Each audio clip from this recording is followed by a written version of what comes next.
Hello everyone, Ron here from L.T.L. Tutoring Central, and this is the second in a series called Steps to Success. And these steps are to help you become a better student, a better learner. And last week we talked about making a commitment, and remember you were going to jot that down on a sticky note or somewhere where you can see it, and keep reminding yourself throughout the week that you are going to make a commitment to making some changes to becoming an even better student. You may already be a good student, but we can always improve.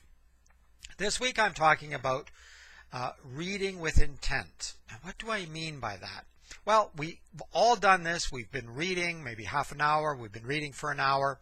We stop and we suddenly realize I don't remember anything that I read. I don't know what I've been reading. I've been doing it.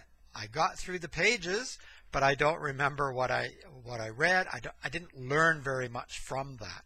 And that's because sometimes when we're reading, just as if we're watching television, for example, someone walks in the room and says, "What have you been watching?"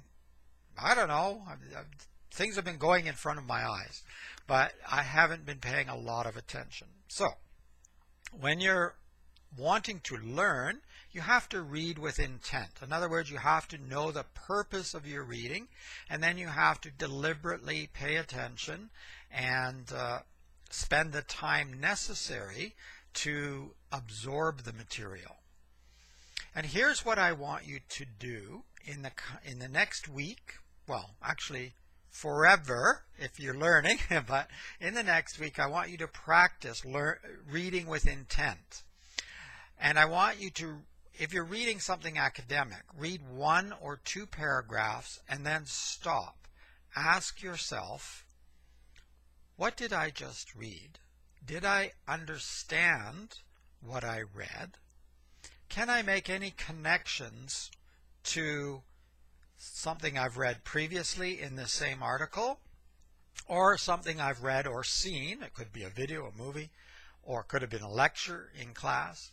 Can I make connections to that? Then go on and read the next couple of paragraphs. Stop again and again. Ask yourself these questions. Do I know what's being said? Do I understand what the main concept is? Now, when you begin reading the first 2 or 4 paragraphs, depending on the size of the article, it may take even longer. Of course, you're not going to understand everything, but you just want to stop fairly frequently. Doesn't take very long. Ask yourself, do I know what's happening? Do I understand what's going on? It forces you to engage yourself.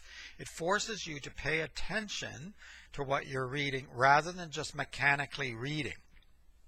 Most of us can just read. I've made a video about this before.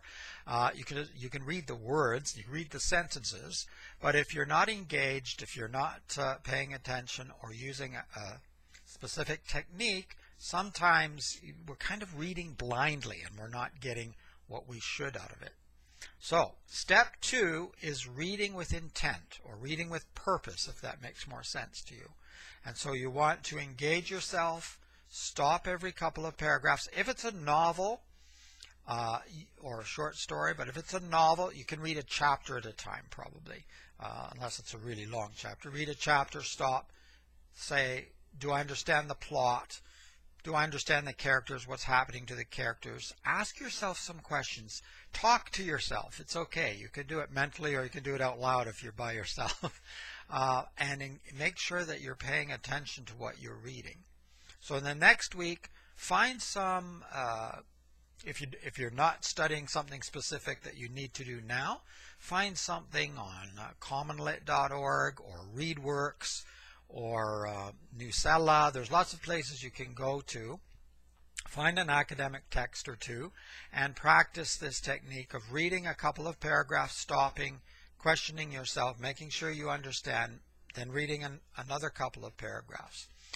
It might sound like it will take longer, but it will actually save you time in the long run because you probably won't have to reread the whole article as often as you did before, and you will understand so much more of it that not only will it save you time in the long run, but you will do better on quizzes, tests, when you have to write an essay, because you'll know more of the material.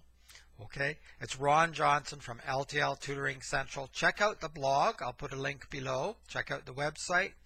If you want to get in touch, ask a question, make a comment, you can do it if you're watching this on YouTube below, or you can email me.